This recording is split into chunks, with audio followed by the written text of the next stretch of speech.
जागृति समिति के द्वारा 29वां सर्वधर्म समाज सामूहिक विवाह का आयोजन किया गया, जिसमें केंद्रीय कानून मंत्री प्रोफेसर SP सिंह बघेल ने मुख्यमंत्री सामूहिक विवाह के बारे में बारातियों को जागरूक किया व सरकार की जन कल्याणकारी योजनाओं के बारे में घरातियों और बाराती दोनों को जानकारी दी। सामूहिक विवाह में 17 जोड़ी एक दूसरे के हुए। जिस तरह घरेलू शादियां होती हैं उसी तरह समिति के द्वारा शादी का संपूर्ण सामान देकर सामूहिक विवाह किया गया।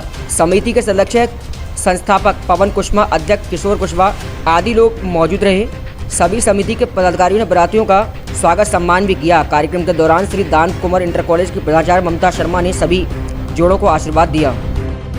जागृति सेवा समिति द्वारा सर्वधर्म का 29वां सामूहिक विवाह सम्मेलन किया जा रहा है। मैं कार्यक्रम के आयोजक पवन कुशवाहा, उनकी टीम का, राजकुमार शर्मा जी का सबका धन्यवाद देना चाहूँगा कि उन्होंने सभी धर्म के, सभी जातियों के शोषित, पीड़ित, वंचित, आर्थिक रूप से विभिन्न लोगों का यहाँ पर शादी करने का काम किया, जिसमें आप देख रहे हैं थोड़ा बहुत दान दहेज भी देने का प्रयास किया। ऐसा करके समाज में व्याप्त जो सामाजिक कुरीतियाँ हैं, जैसे दहेज प्रथा है, उस पर कुठाराघात करने का प्रयास किया। और 29वां बहुत बड़ी बात होती है जो 29 बार से कर रहे हैं। बड़ी यंग टीम है। मैं इनसे चाहूँगा कि केवल सामूहिक विवाह तक अपने इस समिति को सीमित ना रखें, बल्कि जो काज होते हैं इस इलाके में, बड़े बड़े ट्रैक्टरों की ट्रॉलियों में मालपुए, खीर और सब्जी होती है और कर्जा लेके लोग बाग काज को करता है, इसके बाद उसके खेत बिकते हैं, उसको भी समाप्त कराने का काम कराएं। और उसके अशिक्षा के लिए भी कुठाराघात करें। बच्चों को शिक्षा वो चाबी है जिससे दुनिया का हर ताला खुलता है। लोग कहते हैं सत्ता वो चाबी है जिससे सत्ताएं तो आती और जाती रहती हैं,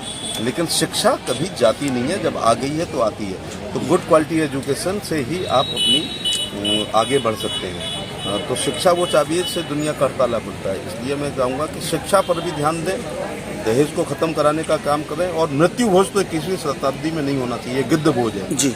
एक आदमी इलाज कराए फिर मर जाए, ऊपर से मालपुआ और करे जी है। आत्मा की शांति की कोई प्रार्थना नहीं करता है, लेकिन मालपुआ खाते हैं। ट्रैक्टर की ट्रॉलियों में यहाँ मैं देखता हूँ, ट्रॉली में मालपुआ, दूसरी में खीर, तीसरी में सब्जी, चौथे में रायता होता है। ये सब अच्छी बात नहीं है। तो इस समिति को ये भी कहना चाहूँगा कि हम मृत्यु भोज पर भी अंकुश लगाएं। विधवाओं के विवाह जरूर होना चाहिए और बाल विवाह नहीं होना चाहिए जी। ये गैर कानूनी काम है। और अशिक्षा तो एक कलंक है, क्योंकि अब देश की आज़ादी के 75 साल हो गए हैं। हमको शिक्षित होना चाहिए।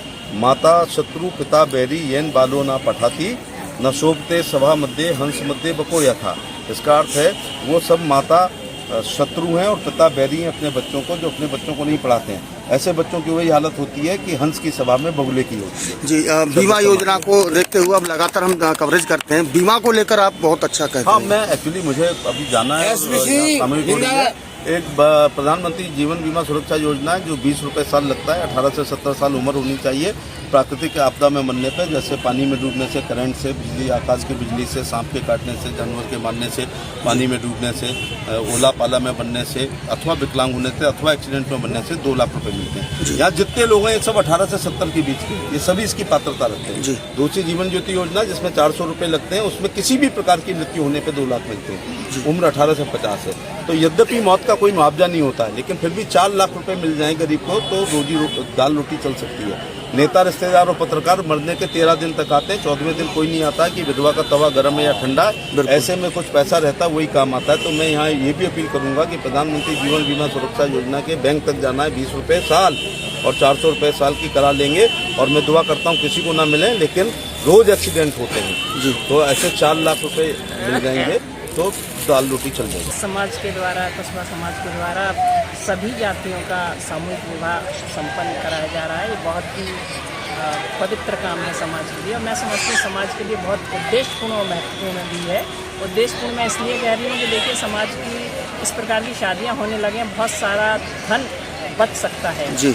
और बहुत सारी समस्याओं से भी मुक्ति मिल सकती है। तो इस तरह एक समाज में ये कार्य कर रहे हैं। दूसरा उद्देश्यपूर्ण कह रही हूँ इसलिए कि महिला सशक्तिकरण में सीधा इनका सहयोग दे रहे हैं, क्योंकि बालिका पढ़ाई लिखाई चिकित्सा से साथ साथ उनका व्यवहार भी एक महत्वपूर्ण भूमिका निभाता है समाज में। तो वो भूमिका ये कुशवाहा समाज निभा रही है। और आज मुझे यहाँ पर बुलाया है, इसमें पवन कुशवाहा जी का हृदय से आभार व्यक्त करती हूँ जो उन्होंने मुझे अपने सुंदर कार्यक्रम में आने का अवसर दिया।